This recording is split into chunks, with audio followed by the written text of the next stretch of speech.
दोस्तों, स्वागत है एक बार फिर से मेरे YouTube channel the best one horror podcast के एक नए एपिसोड में। मेरा नाम है वीरेन और आज के इस एपिसोड में मैं सुनाने वाला हूँ एक बेहद ही दिलचस्प रोंगटे खड़े कर देने वाली कहानी। इसका क्लाइमैक्स आपको ज़रूर पसंद आएगा, तो कहानी को आखिर तक ज़रूर सुनिएगा। चलिए कहानी शुरू करते हैं। राजेश और कविता गुड़गांव का एक नया शादीशुदा जोड़ा, जिनकी शादी कोरोना काल के बीच लॉकडाउन में हुई थी और लॉकडाउन खुलने के बाद दोनों ने अपना हनीमून प्लान किया। वो ज़्यादा दूर तो जा नहीं सकते थे, इसलिए उन्होंने नज़दीक ही किसी हिल स्टेशन जाने का प्लान बनाया और फिर एक दिन दोनों अपनी कार से नैनीताल के लिए निकल पड़े। सुबह गुड़गांव से निकले और सूरज ढलते ही दोनों नैनीताल पहुंच गए। नैनीताल आम दिनों में पर्यटकों से भरा रहता है, मगर उन दिनों में वहाँ ज़्यादा लोग नहीं थे। बाजार भी आधा खुला आधा बंद था। मगर एक नए शादीशुदा जोड़े को भीड़ भाड़ से क्या ही मतलब। उन दोनों को तो एक दूजे का साथ और नैनीताल की खूबसूरत हसीन वादियों से मतलब था।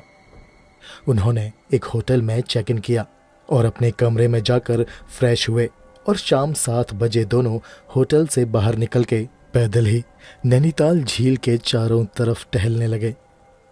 खाली डामर की सड़क, उस पे गिरे सूखे पत्ते, थोड़ी थोड़ी दूरी पर जल रहे स्ट्रीट लैंप्स, झील में से आती ठंडी हवा के झोंके और सड़क में चलते फिरते इक्का दुक्का लोग एक अलग ही रोमांटिक सा माहौल बना रहे थे। एक लंबे समय तक घर में कैद रहने के बाद नैनीताल आके दोनों को सच में बहुत अच्छा लग रहा था।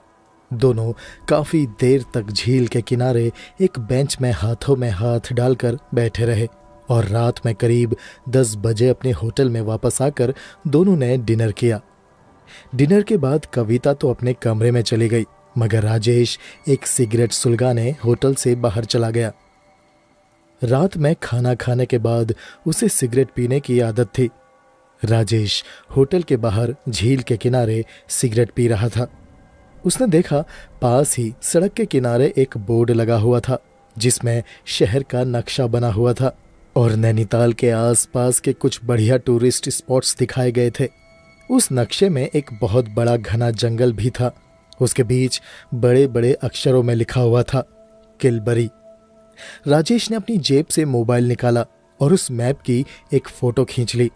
वहीं पास में एक आदमी बीड़ी पी रहा था। उसने राजेश को फोटो खींचते हुए देखा तो वो राजेश से बोला, साहब घूमने आए हो तो एक गाइड कर लो, वो आपको पूरा नैनीताल अच्छे से घुमा देगा, वरना कहीं आप लोग भटक गए और गलत जगह पहुंच गए तो मुश्किल हो जाएगी। राजेश को गाइड वाला ये आइडिया ठीक नहीं लगा, क्योंकि वो हनीमून पे आए थे और गाइड का साथ होना मतलब कबाब में हड्डी साथ लेकर घूमना। इसलिए राजेश ने उस आदमी की बात को टाल दिया और होटल के अंदर आ गया। कमरे में आके उसने देखा कविता सो चुकी थी। वो भी बगल में जाकर लेट गया।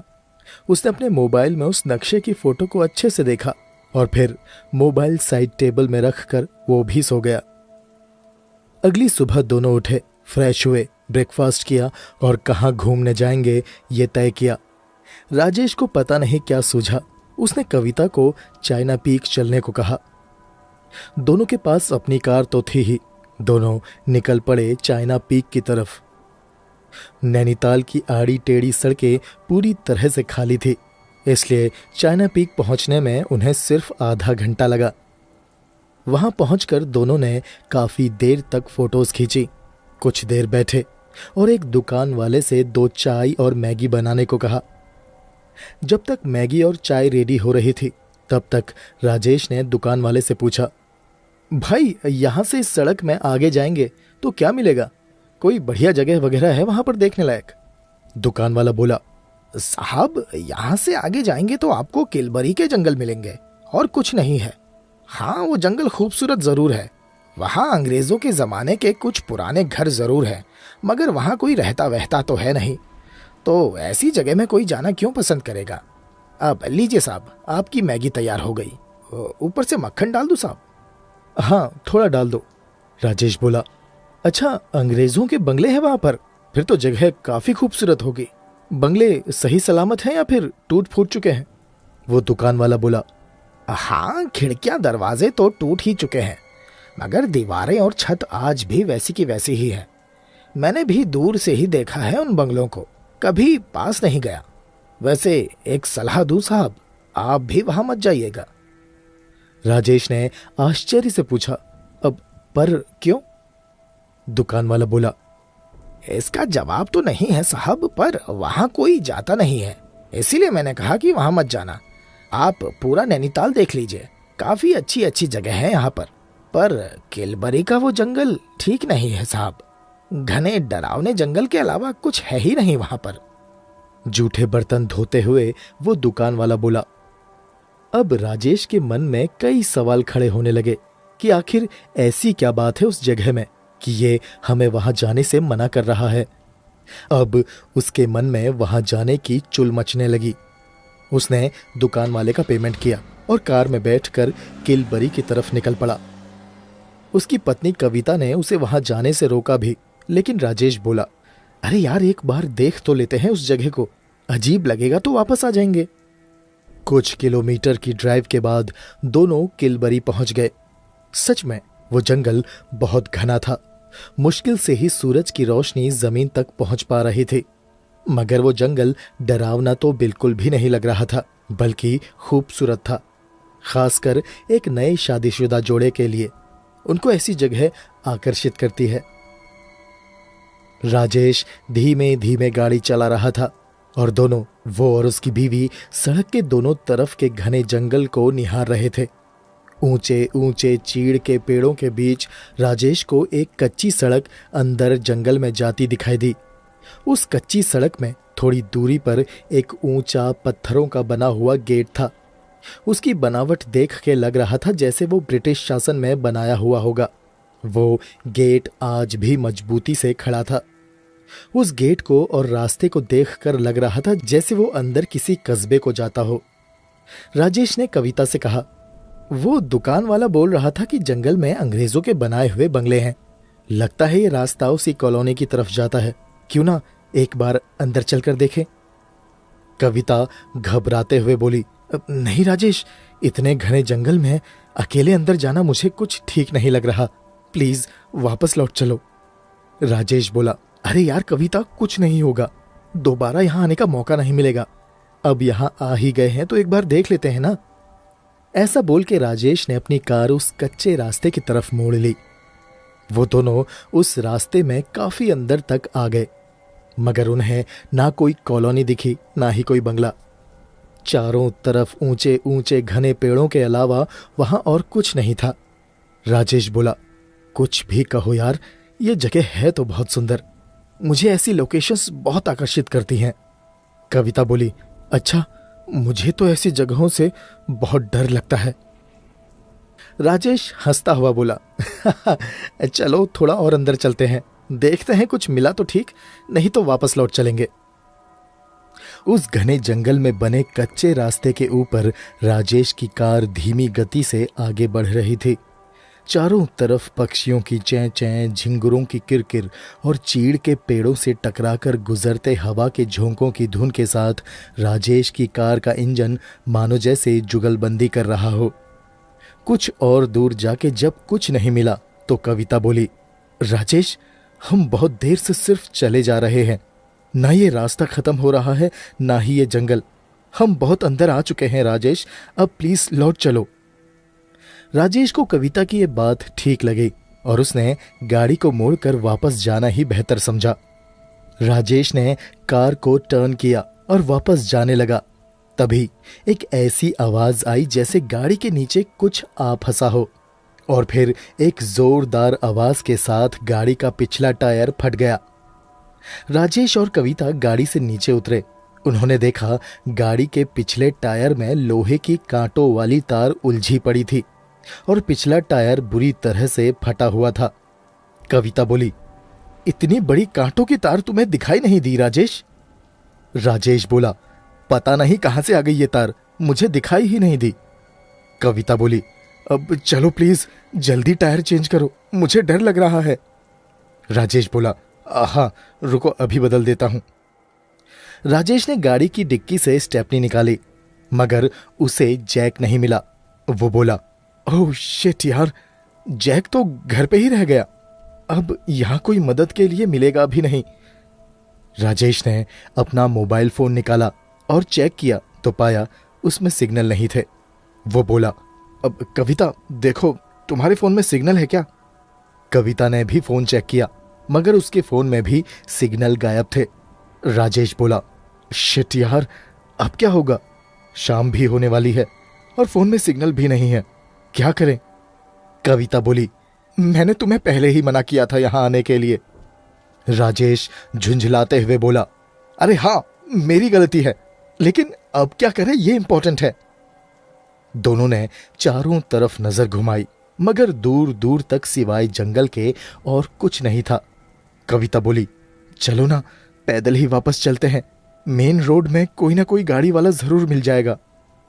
राजेश बोला, वापस पैदल? कम से कम 7-8 किलोमीटर दूर है यहां से मेन रोड।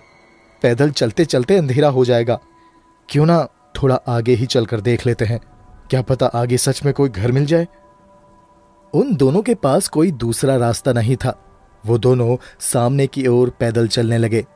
राजेश को उम्मीद थी कि सामने जरूर कोई ना कोई मदद मिल जाएगी, लेकिन कविता को कोई उम्मीद नहीं थी कि कोई मिलेगा। कम से कम 1 किलोमीटर चलने के बाद उन्हें एक नहर मिली जिसमें पानी बड़ी ही तेजी से बह रहा था।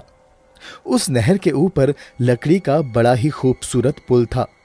उन दोनों ने उस पुल को पार किया और थोड़ा चलने के बाद उन्हें एक बड़ा सा बंगला दिखाई दिया। अंग्रेजों के जमाने का एक बड़ा और बेहद ही खूबसूरत बंगला, समय के साथ जिसकी दीवारें काली पड़ चुकी थी, खिड़कियों और दरवाजों की लकड़ियां भी सड़ चुकी थी, मगर उसकी दीवारें और छत आज भी मजबूती से खड़ी थी। राजेश और कविता जैसे जैसे उस बंगले के नजदीक पहुंच रहे थे, ऐसा प्रतीत हो रहा था मानो जैसे उस बंगले का आकार बड़ा हो रहा हो। बंगले के सामने एक बड़ा सा फव्वारा था जिसमें सिवाय धूल मिट्टी और सूखे पत्तों के अलावा कुछ नहीं था। बंगले के एक तरफ कुआं था और दूसरी तरफ घोड़ों का अस्तबल जिसमें झाड़ियों ने अपना कब्जा किया हुआ था।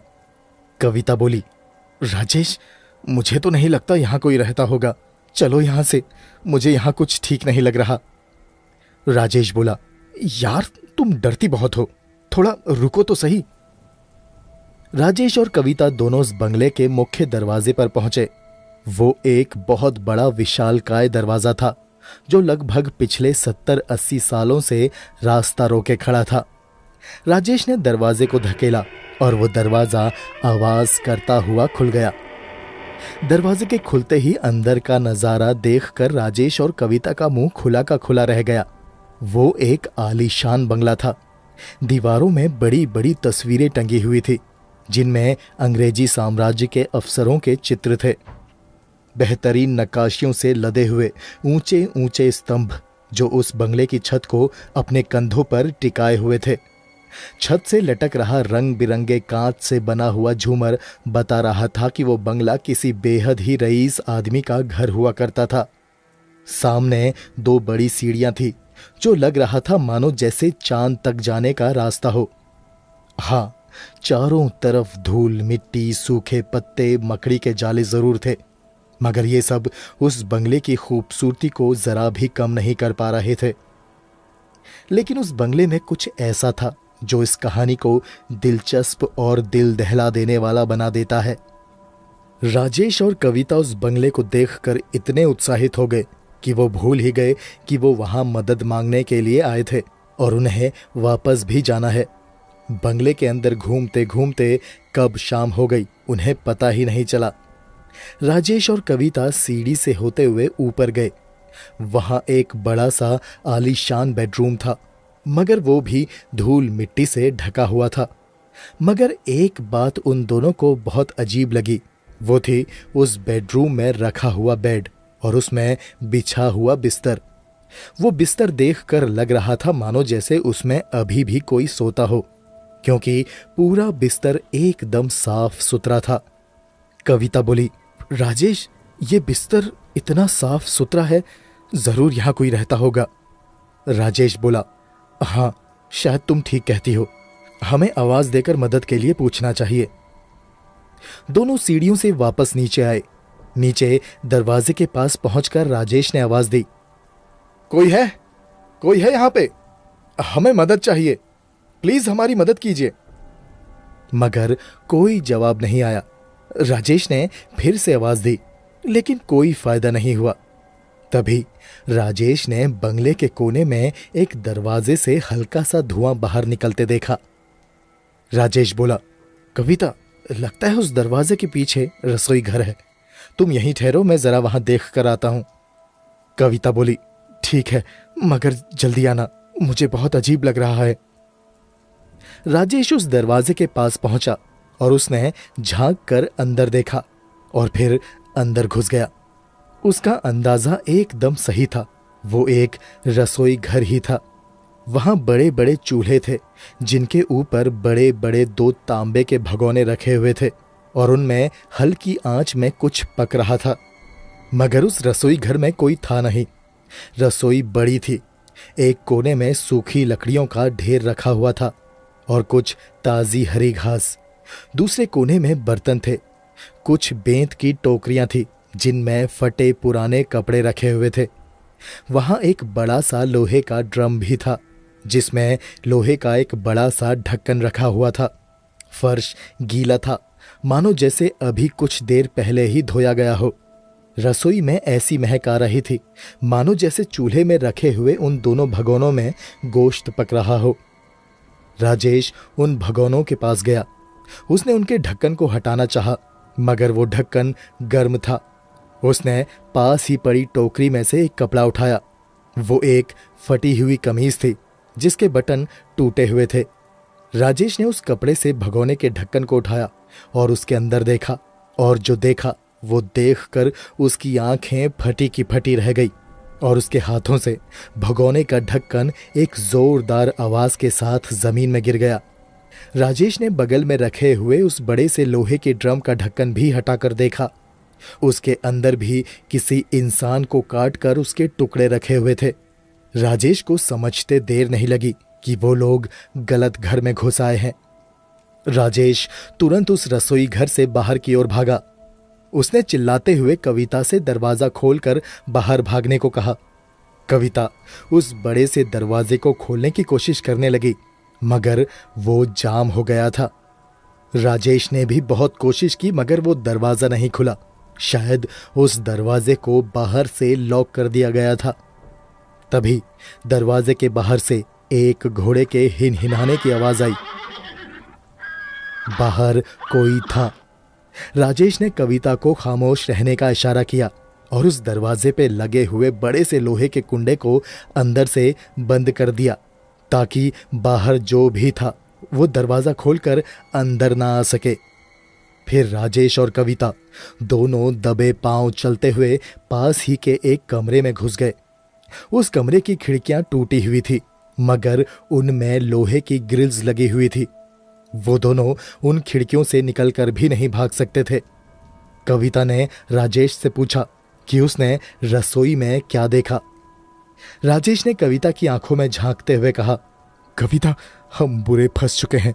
जो भी यहाँ रहता है वो इंसान को मारकर उन्हें पकाकर खाता है। ये सुन के कविता भी डर से कांप गई। कविता बोली, तो अब हम यहाँ से कैसे निकलेंगे? राजेश बोला, मुझे नहीं पता। यहाँ के सभी दरवाजे बंद हैं, खिड़कियों में भी लोहे की ग्रिल्स लगी हुई हैं। हम बाहर नहीं निकल सकते। कविता रोते हुए बोली, तो क्या अब हम मरने वाले हैं? राजेश उसकी हिम्मत बढ़ाते हुए बोला, नहीं, मैं तुम्हें कुछ नहीं होने दूंगा, फिक्र मत करो। राजेश खिड़की के पास गया और छुपकर बाहर देखने लगा। बाहर अंधेरा था, मगर चांद की रोशनी में कुछ कुछ दिखाई दे रहा था। राजेश ने दूर जंगल के पास कुछ हिलता हुआ देखा। उसने गौर से देखा तो पाया वहां पर एक आदमी और एक औरत खड़ी थी जो बंगले की तरफ ही देख रहे थे। वहां पे काफी अंधेरा था, कुछ भी साफ दिखाई नहीं दे रहा था। बस इतना पता चल रहा था कि 2 जन खड़े हैं, एक आदमी और एक औरत। तभी राजेश की नजर बंगले के पास घूम रहे एक घोड़े पर पड़ी। वो एक बड़ा सा काला घोड़ा था उसके ऊपर एक लंबा चौड़ा आदमी बैठा हुआ था। वो घोड़ा बंगले के दरवाजे के पास ही घूम रहा था, मानो जैसे दरवाजा खुलने का इंतजार कर रहा हो। राजेश और कविता उसी को देख रहे थे। जब आसमान में से बादल छटे और बादलों के बीच में से चांद बाहर आया तो उसकी रोशनी में राजेश और कविता ने देखा उस घोड़े के ऊपर बैठे हुए आदमी का सिर नहीं था। वो एक सिरकटा था जिसने किसी अंग्रेज अफसर के कपड़े पहने हुए थे। राजेश और कविता को अपनी आंखों पे यकीन नहीं हो रहा था कि एक सिरकटा अंग्रेज अफसर अपने घोड़े पर बैठकर उस बंगले के दरवाजे पर खड़ा है। बंगले के अंदर रसोई घर में पक रहे इंसानी मांस के टुकड़े और बाहर घूम रहा एक सिरकटा, ऐसा भयानक मंजर राजेश कविता ने अपने सपनों में भी नहीं देखा था।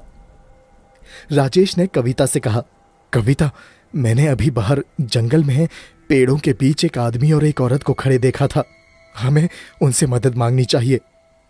कविता ने भी खिड़की से बाहर देखा। सच में जंगल में पेड़ों के बीच एक आदमी औरत खड़े होकर बंगले की तरफ ही देख रहे थे। राजेश और कविता ने खिड़की से हाथ बाहर निकाला और हाथ हिलाकर जंगल में खड़े उन दोनों आदमी औरत को अपने पास बुलाया, मगर पेड़ों के बीच खड़े वो दोनों आदमी औरत राजेश और कविता को बस घूरते ही रहे। तभी राजेश और कविता ने एक आवाज सुनी। ऐसी आवाज मानो जैसे कोई अंदर से उस बड़े से दरवाजे का कुंडा खोल रहा हो, और फिर दरवाजा आवाज करता हुआ खुल गया। राजेश और कविता जिस कमरे में छुपे हुए थे उस कमरे के दरवाजे से छुपकर बाहर बंगले के मुख्य दरवाजे की तरफ देखने लगे। उस बड़े से दरवाजे से एक घोड़ा अंदर आया और उसके ऊपर बैठा हुआ वो अंग्रेज अफसर जिसका सिर नहीं था। राजेश और कविता की आंखें डर से फटने लगी, उनका शरीर डर से थरथराने लगा। एक जीता जागता सिरकटा देखकर उनके रोंगटे खड़े होने लगे। राजेश और कविता ने कमरे से बाहर देखा। कांच के झूमर के ठीक नीचे एक बड़ी सी टेबल रखी हुई थी। उसमें कई सारे बर्तन रखे हुए थे और उन बर्तनों में किसी इंसान के पके हुए टुकड़े। वो सिरकटा अफसर अपने घोड़े से नीचे उतरा और फिर उसने घोड़े की पीठ से एक झोला उतारा। उस झोले के अंदर कुछ था, कुछ गोल सा। उस झोले को लेकर वो सिरकटा खाने की टेबल तक आया। उसने एक कुर्सी खिसकाई और उस पे बैठ गया। फिर उसने अपने झोले से कुछ निकाला। राजेश और कविता बगल वाले कमरे में छुपकर ये सब अपनी आंखों से देख रहे थे। उस अंग्रेज अफसर ने उस झोले से जो निकाला वो देखकर राजेश कविता के होश ही उड़ गए। उसने उस झोले में से एक कटा हुआ सिर निकाला और अपने कंधों के बीचों बीच रखा। वो कटा हुआ सिर उस अंग्रेज अफसर के धड़ से ऐसे चिपक गया जैसे एक लोहा चुंबक से चिपक जाता है। उसके बाद उस अंग्रेज अफसर ने अपने सामने रखे हुए बर्तन में से एक इंसानी मांस का टुकड़ा निकाला और किसी जंगली जानवर की तरह उसे नोच नोच कर खाने लगा। उसका घोड़ा भी कोने में रखी हरी घास खाने लगा। राजेश ने देखा उस बंगले का मुख्य दरवाजा खुला हुआ था और वो अंग्रेज अफसर खाने में एकदम खोया हुआ था। राजेश और कविता के पास भाग निकलने का अच्छा मौका था। वो दोनों सांस रोके धीमे धीमे दबे कदम दीवारों से सटकर दरवाजे की तरफ जाने लगे। उन दोनों की नजर मांस खाते हुए उस अंग्रेज अफसर पर ही टिकी हुई थी, जो खाने में इतना व्यस्त था कि उसे होश भी नहीं था कि उसके पीछे दो जिंदा लोग भागने की कोशिश कर रहे हैं। जैसे तैसे राजेश और कविता मुख्य दरवाजे तक पहुंचे और फिर दोनों वहां से बाहर निकल गए। उस बंगले से बाहर निकलकर दोनों की जान में जान आई। फिर दोनों पूरी ताकत से जंगल की तरफ भागने लगे। घने जंगल के पेड़ों के पीछे छुपकर दोनों ने चैन की सांस ली। राजेश ने हांफते हुए कविता को गले लगाया और बोला, थैंक गॉड, कम से कम हम उस भूतिया बंगले से तो बाहर आए। अब इस जंगल से बाहर निकलना है। मगर कविता खामोश थी। उसका चेहरा डर से सफेद पड़ चुका था। वो बड़ी हैरानी से अभी भी बंगले की तरफ ही देख रही थी। राजेश ने आश्चर्य से उससे पूछा, कविता, क्या हुआ तुम्हें? कविता ने एक हाथ उठाया और उंगली से बंगले की तरफ इशारा किया। राजेश ने पलट के पीछे बंगले की तरफ देखा तो उसके चेहरे के भी भाव बदल गए। राजेश ने देखा उस बंगले की एक खिड़की से हाथ बाहर निकालकर दो लोग खड़े थे, एक आदमी और एक औरत। दोनों मदद के लिए इशारा कर रहे थे और वो दोनों कोई और नहीं, राजेश और कविता ही थे, जो उस जंगल से कभी बाहर ही नहीं निकल पाए। आज भी उनकी गाड़ी जंगल में जंगली बेलों से उलझी हुई देखी जा सकती है। आज भी उस बंगले से मदद के लिए पुकारती चीखें सुनाई देती हैं। आज भी उस जंगल में वो सिर कटा अंग्रेज अफसर अपने घोड़े में सवार गश्त लगाता दिख जाता है। दोस्तों, अगर आपको ये कहानी अच्छी लगी तो इस वीडियो को लाइक ज़रूर करें। चैनल सब्सक्राइब नहीं किया तो सब्सक्राइब कर लें। मेरे चैनल में इसी तरह की कई और दिलचस्प कहानियां हैं, उन्हें भी ज़रूर सुनें। मुझे और इस कहानी को यहाँ तक सुनने के लिए आपका धन्यवाद।